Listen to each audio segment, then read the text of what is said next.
Hello नमस्कार दोस्तों, स्वागत है आपका मेरे यूट्यूब चैनल ईडीयू ट्री में। दोस्तों, आज हम इस वीडियो में हिंदी भाषा संप्रेषण कौशल के विषय पर सफल संप्रेषण को पढ़ेंगे और समझेंगे।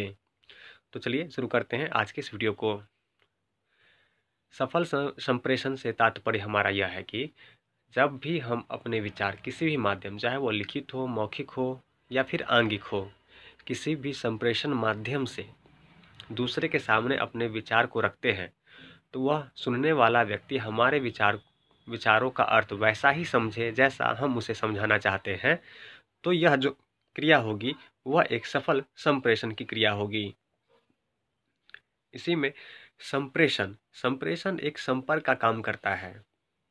जब संप्रेषण टूटता है तो यह अधूरा रह जाता है। जैसे हमने कई बार देखा होगा, टेलीफोन पे हम किसी से बात कर रहे होते हैं और उधर से सामने वाला जो बोलता है उसकी आवाज़ नहीं आ रही होती है, तो हम कई बार हेलो हेलो करते रहते हैं। इसका अर्थ है कि संप्रेषण पूरा नहीं हो रहा है, क्योंकि संपर्क सही ढंग से स्थापित नहीं हो पाया। इसी प्रकार संप्रेषण की प्रक्रिया पर बातचीत करते हुए हमने इससे पहले की वीडियो में भी कई बार विस्तार से चर्चा की है। आइए जान लेते हैं कि सफल संप्रेषण में अवरोध क्या क्या होते हैं।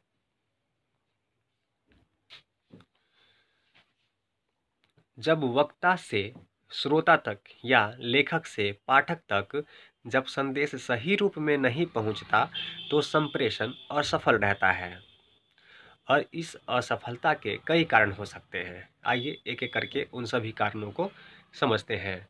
जैसे गलत संदेश, संदेश को सही ढंग से संप्रेषित न करें या संदेश को सही ढंग से प्रस्तुत न करें और उसे ठीक ढंग से समझ न पाना सफल संप्रेषण में सबसे बड़ा अवरोध है। मान लीजिए किसी संदेश को सही भाषा, सही ढंग से, सही शब्दों में, सही उच्चारण से या किसी भी रूप में अगर सही ढंग से श्रोता के सामने नहीं रखते हैं तो वह उसे सही से समझ नहीं पाएगा। इस प्रकार की जो खामियां हैं वह संप्रेषण में सबसे बड़ा अवरोध है। हम अपने जीवन में भी कई बार ऐसे अनुभव से गुजरते हैं जब हम देखे होंगे कि जब हम अपनी बात ठीक से संप्रेषित नहीं कर पाए या संदेश को ठीक से समझ नहीं पाए, जैसे संदर्भ नहीं बताया गया या फिर गलत शब्द का इस्तेमाल किया गया, ये सब जो खामियां हैं यह सफल संप्रेषण में अवरोध उत्पन्न करती है। अगर संदर्भ स्पष्ट न हो और उपयुक्त शब्द का प्रयोग न किया जाए तो संप्रेषण कभी अपने लक्ष्य की प्राप्ति नहीं कर सकता, क्योंकि संप्रेषण का अर्थ क्या है कि वक्ता जो कहना चाहता है श्रोता वही समझे। अगर संदर्भ और शब्द स्पष्ट नहीं होंगे तो यह प्रक्रिया पूरी नहीं होगी, यानी सुनने वाला कहने वाले का अर्थ नहीं समझ पाएगा जो वह उसे समझाना चाहता है। इसका मतलब है कि सफल संप्रेषण के लिए संदर्भ और भाषा स्पष्ट होनी चाहिए और प्रयुक्त शब्द उपयुक्त होना चाहिए। इसके अलावा गलत शब्दों का चुनाव भी अवरोध उत्पन्न करता है। जानते हैं कैसे? जैसे कुछ भी बोलना चाहिए तो सोच समझकर ही बोलना चाहिए। एक भी गलत शब्द हमारे संप्रेषण को बाधित कर सकता है। इससे नुकसान यह होगा कि अगले को जो कुछ भी हम कहना चाहते हैं वह उसका गलत अर्थ निकाल लेगा। इससे क्या होगा, हमारा बनता हुआ काम भी बिगड़ सकता है। अभ्यास।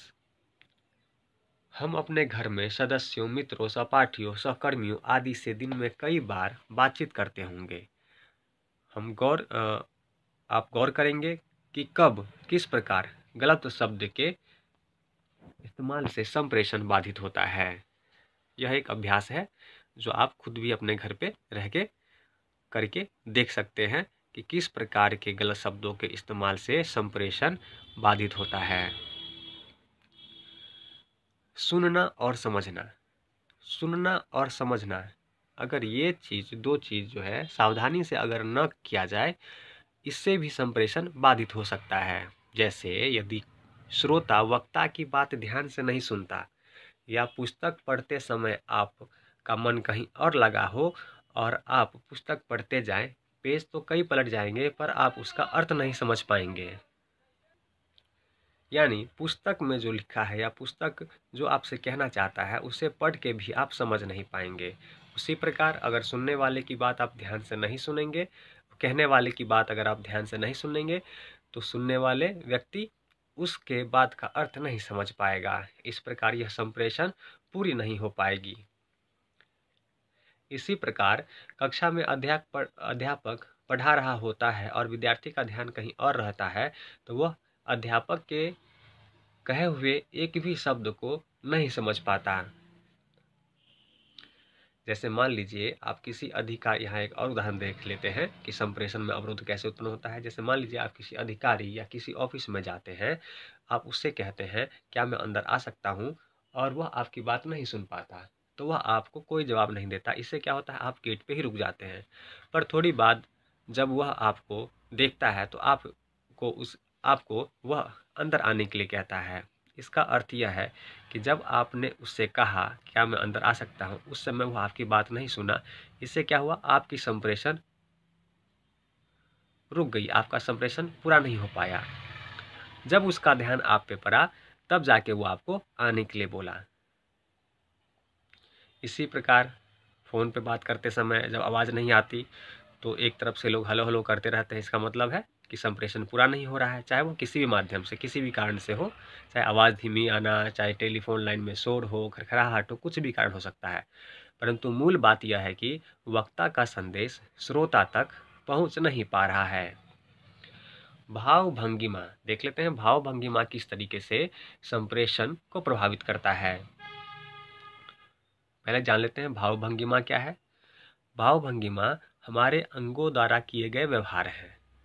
वो व्यवहार किस रूप में हो सकता है, जैसे किसी मुस्कुराकर किसी का स्वागत करना, क्रोध से किसी की ओर देखना, मुंह बिचकाना, व्यंग से हंसना, ऊंचे कंधे उचकाना आदि ऐसी कई भाव भंगिमाएं हैं जिनसे व्यक्ति विशेष अपनी भावना दूसरे व्यक्ति तक संप्रेषित करता है। हमारे पिछले वीडियो को देख के तो आप समझ गए जिसमें हमने आंगिक संप्रेषण को पढ़ा था। वही चीज़ यहाँ है कि अंगों द्वारा किए गए व्यवहार से जो भावना दूसरों के सामने प्रदर्शित होती है वह भी हमारे संप्रेषण को पूर्ण करती है। यानी कि भाव भंगिमा भी संप्रेषण का एक माध्यम है और यह बाधा भी हो सकती है। कई बार हमारे अंगों द्वारा किए गए व्यवहार का अर्थ कोई गलत निकाल लेता है। इससे क्या होता है, हमारा बनता हुआ काम बिगड़ सकता है या हमारे रिश्ते में दरारें आ सकती है अगर वो इसका गलत अर्थ निकाल लें। तो इस तरीके से यह माध्यम भी है और यह अवरोध भी हो सकता है। जैसे मान लीजिए उत्तर भारत में हाँ के लिए जिस प्रकार से गर्दन हिलाया जाता है, वहीं दक्षिण भारत में उसका अर्थ न होता है। मतलब जिस प्रकार उत्तर भारत में नहीं के लिए सिर हिलाते हैं, उसी प्रकार दक्षिण भारत में हाँ के लिए सिर हिलाया जाता है। अगर यहाँ लोग अगर इस चीज़ को नहीं जानते हो तो इससे क्या होगा, यह भाव भंगिमा गलत बात संप्रेषित करेगी। इसीलिए कई बार भाव भंगिमा भी जो है सो गलत संप्रेषण कर देती है अगर उसकी जानकारी हमें सफल रूप से न हो, तो यह भी कई बार बाधक बन जाती है। बोलने का ढंग, हमारे बोलने का ढंग भी संप्रेषण को प्रभावित करता है। मान लीजिए हम कई बार कोई ऊंची आवाज़ में बोलता है, कोई चिल्लाकर या फिर कोई मध्यम आवाज़ में, इससे हमारे भाव, बोलने में जो भाव है उसका पता चलता है कि हम दुखी हैं, क्रोधित हैं। इससे यह पता चलता है। अगर आवाज़ भारी या कर्कश हो तो भी संप्रेषण बाधित।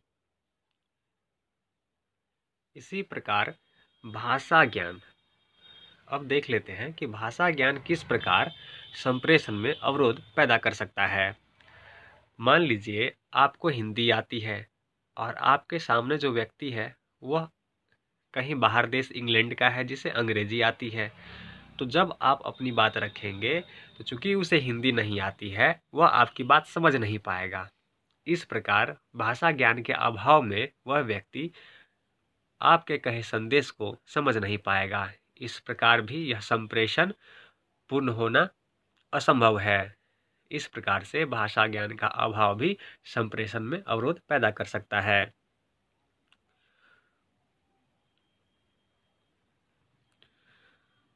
तो आज के इस वीडियो में हमने सफल संप्रेषण को समझा और संप्रेषण में जो अवरोध उत्पन्न हो सकता है उन कारणों को भी पढ़ा और समझा है। उम्मीद है आप आज के इस विषय को अच्छे से समझ गए होंगे। अगर एक बार में यह नहीं समझ पाते तो इसे 1 से 2 बार इस वीडियो को देखिए। बहुत ही सरल है, आसानी से आप समझ जाएंगे और इस पर बनने वाले प्रश्नों के उत्तर भी आप आसानी से दे पाएंगे। इससे पहले मैं इसके जो संप्रेषण की जो प्रक्रिया है उसके बारे में आपको उसके पे एक वीडियो बना चुका हूं। अगर उसे अभी तक आपने नहीं देखा है तो उसका लिंक मैं नीचे डिस्क्रिप्शन में दे दूंगा, वहां जाके आप वो वीडियो देख सकते हैं। तो चलिए चैनल को सब्सक्राइब कीजिए, लाइक कीजिए। मिलते हैं अगली वीडियो में।